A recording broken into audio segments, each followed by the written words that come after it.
Stezo Radio is for adults only.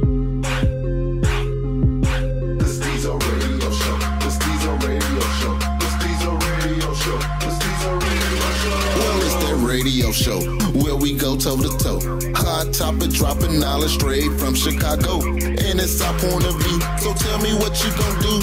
Drop a line, don't be lying, trying to get with the crew. Cause we be talking them facts, exposing them fiction. Man, it's so real that we be causing some friction. Probably something you missing, ain't no need to be dissing. Just relax here and listen, because we spitting and simping. The Stezo Radio Show, the Stezo Radio Show, the Stezo Radio Show, Stezo Radio Show, the Stezo Radio Show, the Stezo Radio Show, the Stezo Radio Show, the Stezo Radio Show.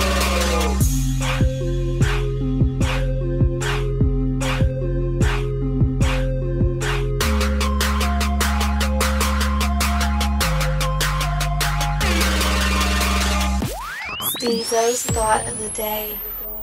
All right, y'all, welcome back. Special presentation of Stezo Radio. We kicking off another interview with a, wait for it, a prize professional fighter. Not MMA, not this UFC. We talking old-fashioned, lace up the gloves, boxer. Mama said knock you out. Boxing.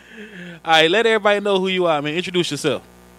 Hey, what's going on, man? It's your boy, Julian The Jewel Poole from Milwaukee, Wisconsin, professional boxer, you know, future world champion. That's me. All right. That's what I want to hear, man. Now, where are you from? I'm from Milwaukee, Wisconsin, man. Okay, originally? Yes. Born and raised? Okay. What got you into boxing?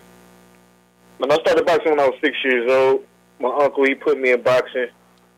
You know, basically for discipline. You know, I was always fighting and stuff like that, anger issues, cussing people out. You know, ever since he took me to a boxing gym, I never looked back. You know, I fell in love with the sport of boxing. You know, I tell people all the time I fell in love with the sport of boxing and a pair of gloves before I fell in love with a woman. So, you know, this has always been my life and my wife. I'm sure that kept you out of a lot of women troubles. I mean, yeah, not necessarily, man. You know, sometimes, you know, these women can get real crazy, too, man. You know, like my ex, man, she didn't pull some stuff, man, got me arrested over a lie. You know what I'm saying? But, you know, these women, man, nowadays, they see dollar signs. Yeah, I was just thinking that. Yeah. So at 6 years old, you was cussing people out and fighting? Yeah, I was thinking. Oh, yeah, you know, I had a lot of anger going on, man. You know, I was, my aunt and my grandparents, they raised me. You know, I never really had my father and my mom's like that, you know, and plus, you know, being abusive growing up. You know, sometimes you tend to act out, you know, and when you go through things like that, you can't really hold your composure. So in school, I would always act out and needed something, I guess, to channel my anger, my uncle would say. And he put me in the sport of boxing. And ever since then, man, it's been a blessing to me. All right, now, you said you started boxing at 6. How old are you now? I'm 25. 25, okay. So that's what, 19 years? You've been at it? Absolutely. Yeah, okay. So when did you decide to cross over from, you know, just being in boxing classes or anything like that, from doing that to going amateur and then to thinking, you know, I should take the pro route and really do this? Because, you know, once I got my first taste of the amateur experience, it felt good. You know, I started fighting and winning fights. Then when I started to get older, you know, I realized the people that was in boxing that I knew, and they used to talk a lot of stuff, and I look at you like, man, I know I beat your tail. You know what I'm saying? Oh, go ahead and cuss. It's cool. Yeah. This go ahead your and show, cuss. man. Yeah, this you. Have you want to talk? Yeah, you know, so I always felt like that I can beat your ass. So that's how I wanted to do. You know what I'm saying? So once I started winning titles and things like that, I knew that I could have been, you know, great in the pros. And, you know, a lot of people want me now. You know, a lot of managers, you know, I'm real loyal to my manager right now, Lou right now, who's out of Boston, Massachusetts. So shout out to Lou and Fly Native. You know, I really feel that I will be one of the greatest boxers alive that ever laced up a pair of gloves. And I do feel like right now I am the missing puzzle piece to boxing. Oh, okay. Now what weight class you in, my brother? Right now I'm dropping down to light heavyweight. super middleweight, light heavyweight class, which So is 168, 175. Okay. The question I had with you for that was, do you see yourself? Like, I mean, you already mentioned you feel as if you're the missing piece to boxing. You're gonna be one of the greats. But do you ever see yourself whenever you stepping into the ring against other people as more like a warrior or a gladiator or anything like that? What's the mindset that you have stepping into the ring against another person, knowing that person got those intentions to knock you out? Well, I go in confident, as a warrior, knowing that I'm going to come out alive. This sport of boxing is deadly. People have died in the ring. People have got brain damage in the ring. So it's all about the confidence level when you step in there. And when I look at my opponent, I look at him like another man. He bleeds just like I do. So it's really not, something that worries me when I step in the ring now like it used to. I used to always step in the ring and have nerves, but now I go in there knowing that I'm ready to fuck you up. You know what I'm saying? Just like I know that's your intentions is. Right. So we gonna bang this out. You call yourself a warrior and you call yourself a fighter, you got to prove that to me. You know what I'm saying? Because I ain't coming in there to be nobody's punching bag. So when I do step in the ring, I look at it like I'm a great fighter. I'm a warrior, and I'm gonna do what I have to do inside that square circle. Are there any boxers that you model your fighting style after? Like, who in the boxing in the history of boxing have you looked up to as a boxer yourself? Of course, Floyd Money Mayweather, man. I was watching Floyd when I was a kid before people even really knew who Floyd Money Mayweather was. Right. Even before he was Pretty Boy Floyd, when he had his first fight in 1996, in the parking lot of a Las Vegas hotel, you know what I'm saying?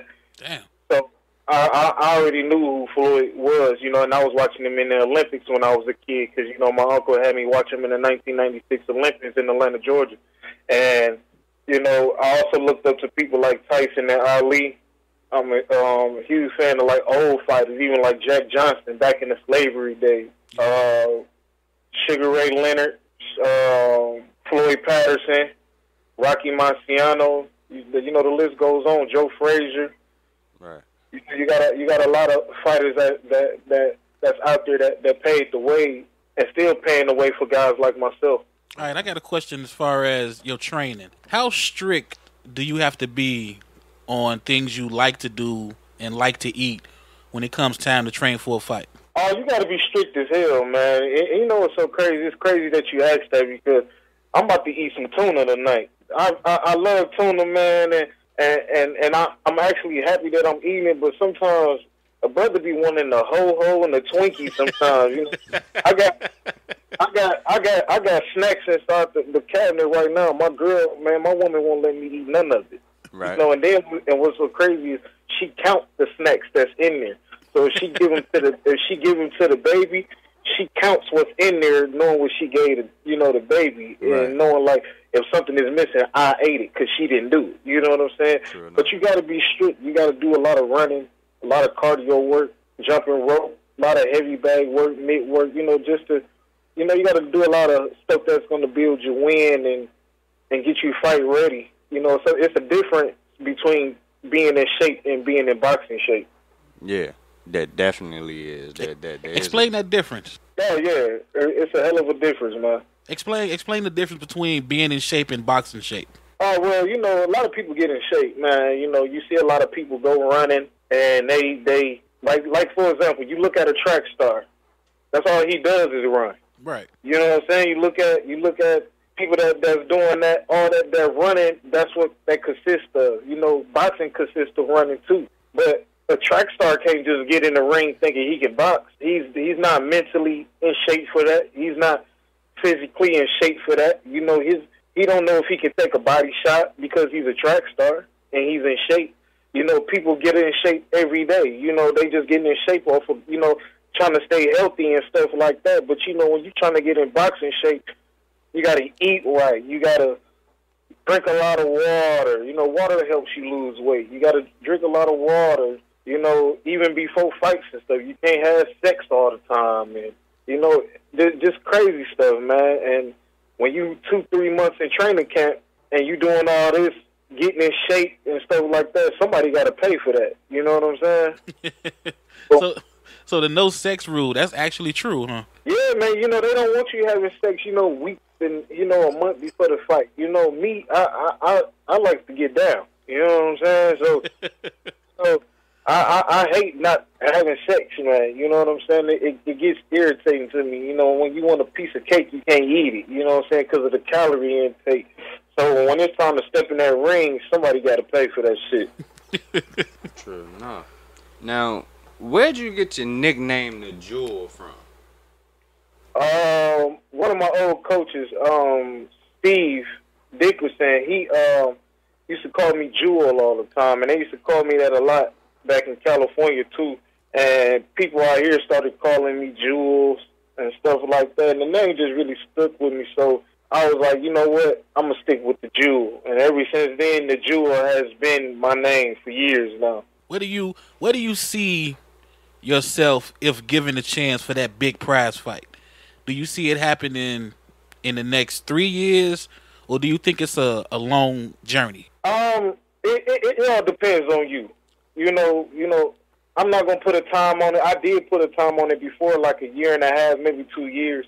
But it all depends on you. You know, I want to be a world champion. Period. You know, I want to be able to. You know, because to be the best, you gotta beat the best. And I want to step in the ring where, if you 17 and knowing you got an IBF world title, and I'm up to fight you, you know, because maybe I'm like the top 10, top 5 in that sanction, and it's time to fight, I'm planning to hurt you and knock your ass out and get in your spot where you used to be. That's my motivation for things. You know, I don't, you know, this game is important to me. You know, growing up in boxing, this is all I had. You know, and being homeless and things like that, and being in the streets, boxing kept me very focused, what a lot of people don't know. And that's why I take the sport very serious, and I get emotional about the sport because this is all I had growing up. You know, this was my girlfriend, this was my wife, this was my parents, and a lot of people that was teaching me the sport of boxing, coaches and things like that, they became family as well. And when I step in the ring, I'm always destined to be a champion. So I don't care if it's 2 months from now, 3 years from now, I will be a champion. Okay. Now, when you talk about the championship and things like that, for those of us that's not well versed in the boxing world, can you explain how is determined who's the best person? You know, like, of course you got the guy that has the championship, but you also have those different sanctions like IBF, WBO. Like who do you determine where's the best? Like when you think about it towards MMA, you have other places that do MMA, but the best are in the UFC.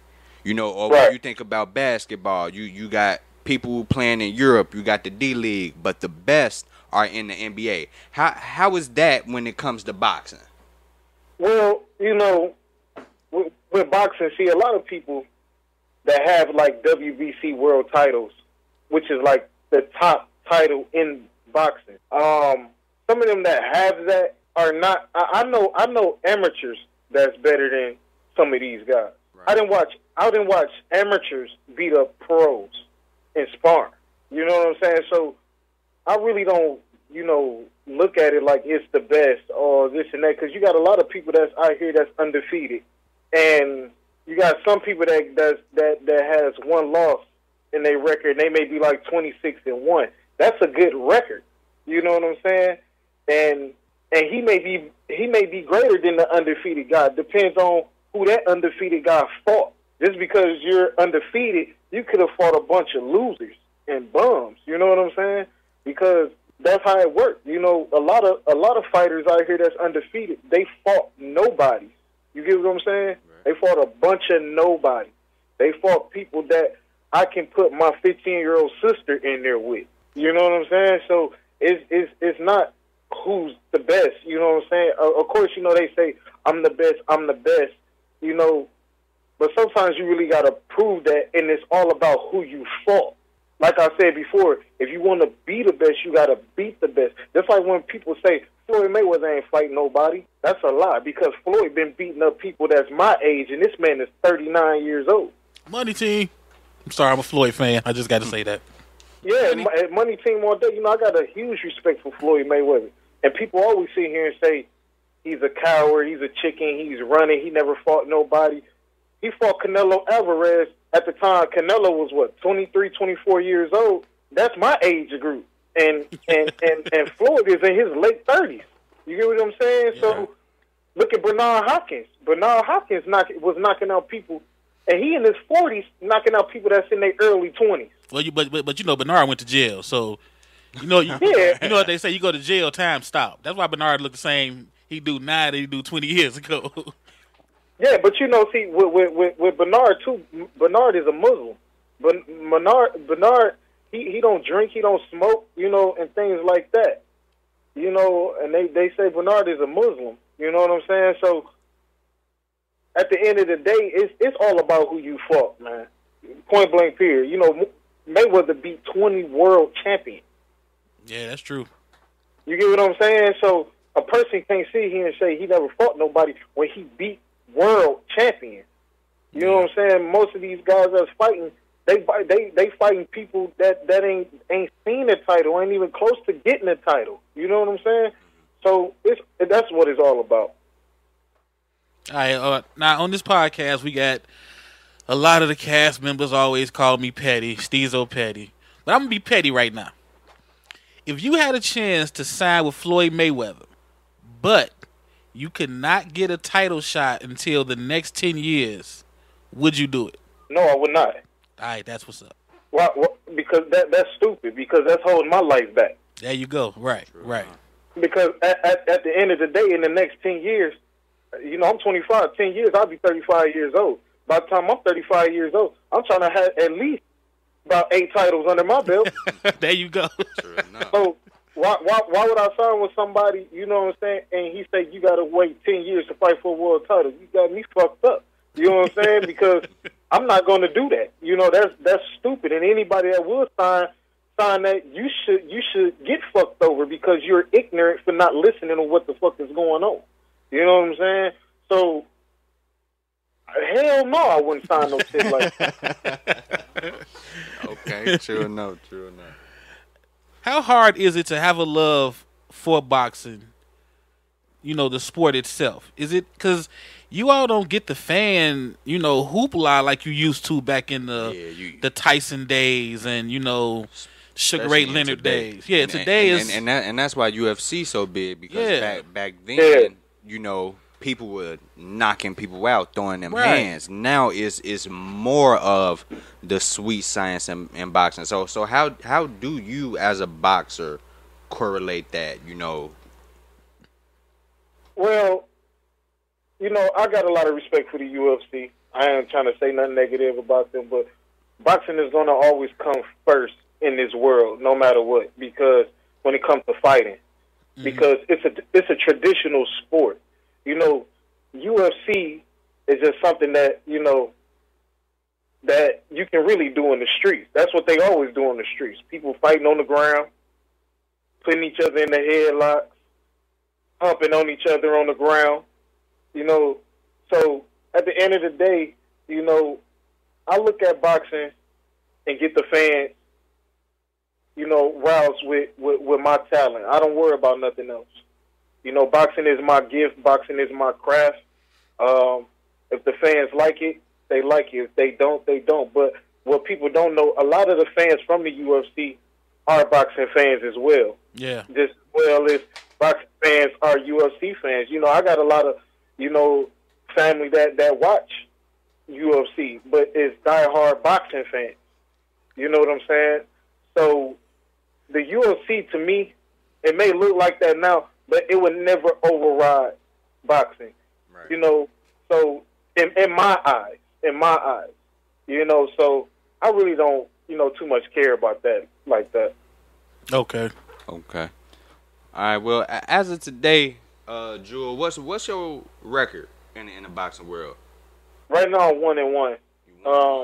I won my pro debut with a 40-second first round knockout. Damn. Yeah, I saw that on YouTube. Yeah, my second fight, I was kind of cheated, but it's a lesson learned. That's what they do in boxing. I was hurting the guy, wasn't hurt. Then they just counted me out and stuff like that. But he wants a rematch, and he will get his rematch after my fight in September, or he can get it in September. He can get it tonight. It don't matter. I'll fight him in his backyard. It don't matter. Right. It just the sport of boxing is very dirty, and the sport of boxing is absolutely ridiculous. Just like what's going on in the Olympics right now, where they cheated a guy in the Olympics, and the Olympics actually sent 6 judges home. Boxing is corrupt, man. It really is, and it's all about a money thing. But I guarantee you, I won't lose again. So I'm not really tripping because I didn't lose that fight. But that's what they think. Okay. Now, forgive me if I'm wrong. When you consider amateur boxing versus professional boxing, it's scored differently, right? Oh, absolutely. Okay. It's scored different. See, in amateur boxing, you go 3 rounds, 2 minutes each round, and then pro boxing, you start off with 4 rounds, 3 minutes each round, and it's very scored different because in amateur you got to keep throwing them punches. You still can be technical, but you got to make sure you're throwing, because if they don't see you throwing no punches, they're gonna just stop the fight and the other guy wins. You know what I'm saying? If he's throwing the most punches, all you doing is running and dodging punches. Okay. So it's very different in amateurs and pros. Okay, so in amateur is pretty much about strikes landed versus the pros is more on who's beating who. Right, exactly. Okay. All right, I got a question for you. How does a boxer relax? How does a boxer relax? Yeah, when you come in the house after, banging that bag, or you come after a fight, you won that fight, how do you relax? What do you do, let's say 2-3 days after the hand stop hurting? What do you do to relax? And just, lay back, kick back, put your feet up? Like, what do you do? Shit, I'm assuming sex. I mean, after you saying like after you done with your fight? Yeah, after the fight is over and done, of course your body needs time to heal. How do you relax? Right. Like, what do you do? Is it video games? Is it fishing? No, see, with me, man, after a fight, when you step on the scale, you get hungry, man. I like to eat up some shit, take me a nice bath with some Epsom salt, and then me and my girl get it in. You know what I'm saying? That's what I be looking forward to. Yeah, that's what Youngin kept saying. It'd be sex. It gotta be sex. Yeah, that's what I gotta. I gotta get it in. You know what I'm saying? So that's what I be on. Now, what would be the one thing? What would be the one thing? Since you are a boxer, what would be the one thing about you that your fans don't know and probably wouldn't believe?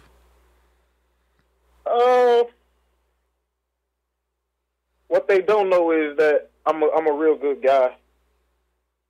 Very, very, a wonderful guy. A wonderful guy. Some people always. They look at me because sometimes I do tend to be aggressive because, I get angry with, I'm allergic to bullshit. You know what I'm saying? But if you always keep it 100 with me, man, you always have, the real me. And, what people don't know is that I'm a very genuine person. I love to help people. Even me trying to help out the community, talk to kids and things like that, even talk to, battered and abused women and things like that. I am a very caring person, very sensitive at heart, So don't just look at, he's a boxer. He already has violent tendencies. That's what they try to look at people with. Exactly. That's fighters. Yeah. You know what I'm saying? So that is the truth about Julian The Jewel Poole. He's very loving, very genuine, and a very kind person. let everybody know where they can find you. You know, Instagram, YouTube. Yeah, you can find me on Facebook, Julian The Jewel Poole. Go like my page. You can find me on my regular page, Julian Poole, as well. You can find me on YouTube, Julian Poole. Just type in my name on YouTube. You can also find me on Instagram, Julian Poole 85. You can find me on also Twitter. So just go like all those pages, man. I'm here. All right. I actually had one question, but before we do wrap it up, Go ahead, man. What do you do to cut weight? Cut with no bread. I can't eat bread right now. A lot of ab work. Got to do a lot of ab work, a lot of running, but no bread, no pasta. Okay. So you pretty much damn near got to cut carbs out completely. Yeah, the carbs got to go. You know, and that's the biggest problem with me, because with me, man, I make me a corned beef sandwich, a turkey sandwich in the quickness. True enough. But I can't eat no bread, you know. So like I said, my girl, she's very strict on me. And even this morning, you know, like she try to kick me out the bed and be like, go run. It'd be 5 in the morning. You know what I'm saying? Right. And I got a woman that's on my side that really motivates me and keep me going. Her name is Maria Bolton, and she's a very good woman, and she keeps me motivated, and that's another reason why I be cutting weight. You know what I'm saying? I'm trying to get some of her tonight, but the way she acting, I don't think I'm gonna get that. True enough. That sounds like that's deserving of a Stezo slow clap. Yeah, that is. Yeah, you know, that's another way to cut, get you some butt. You know what I'm saying? Right. Okay. Shout out to the lady Bolton. now she don't tempt you and tease you, right? Not trying to get too personal. When she's keeping you on this strict no sex diet, she not putting that extra lingerie on, or you know them. Dude, like it's crazy, man, because she does that shit. Oh, that's not fair. Yeah, that ain't like fair. get out the shower wearing the t-shirt and the panties, man. And that's not like, fair. This is some straight up bullshit. Yeah, That's not on fair. the Right. full And then you know, get in the bed smelling all good. Then I try to hold her, get the touch, and she be like, I be like, oh, this is some bullshit, man. Yeah. That'll be hard to do. No pun intended.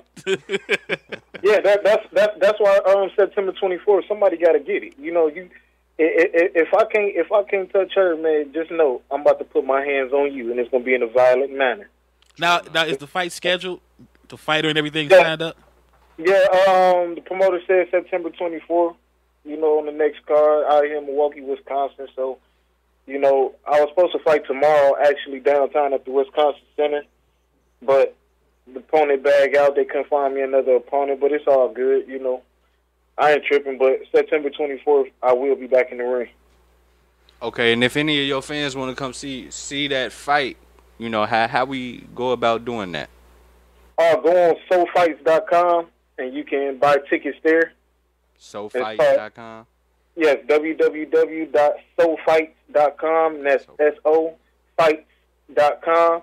And you can purchase tickets online, or you can even get them at the door. And, you know, depending on where the venue is, you know, you can get them at the door. But it will be in Milwaukee, Wisconsin. And I know a fight after that I'm having will be in October, and it will be in Waukegan, Illinois.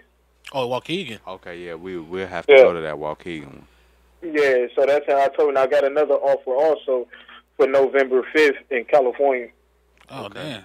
Yeah, one of them other two states to work for me. I'm not allowed in Wisconsin. Me being a loyal Bears fan and all, they don't let me. Oh yeah, no we more. can't fuck with you like that. Yeah, you know what I'm saying? Every time I go, I wear Bears shirts, and the looks I get, woo. Yeah, you might end up another opponent, man. I man. We Packer fans. It was so crazy though. My girl, my woman, and her dad is diehard Bear fans. They Bear fans. They got good taste. That's all. Yeah. That's all that means. They got good sense. taste. In football teams. They Bear fans. But it's cool though. You know, I'm gonna make a bet with her. If the Bears lose, she got to give it up. You know what I'm saying? So okay. Well, you know what? Well, you're gonna have to knock somebody out then. Yeah. Yeah. All right, man. It was real good talking to you, man, and we will be following your career, No doubt. staying in touch, and promoting the hell out of this interview. Man, please do, man. I really appreciate y'all, man. May Allah bless y'all. I got a lot of love for y'all. Thanks for reaching out to me and giving me this interview and, you know, accepting me as y'all brother, man. And I really do appreciate y'all, honestly. All right, no doubt, man. Take it easy and don't hurt her after you win that fight, man. I won't, man. All right, we out. This interview was brought to you by Stezo Radio, the podcast. To listen to the podcast, simply follow us on Instagram, Facebook, Twitter, Snapchat, SoundCloud, YouTube, Periscope at Stezo Radio, or Google at Stezo Radio. And please do not forget, Stezo Radio is for adults only.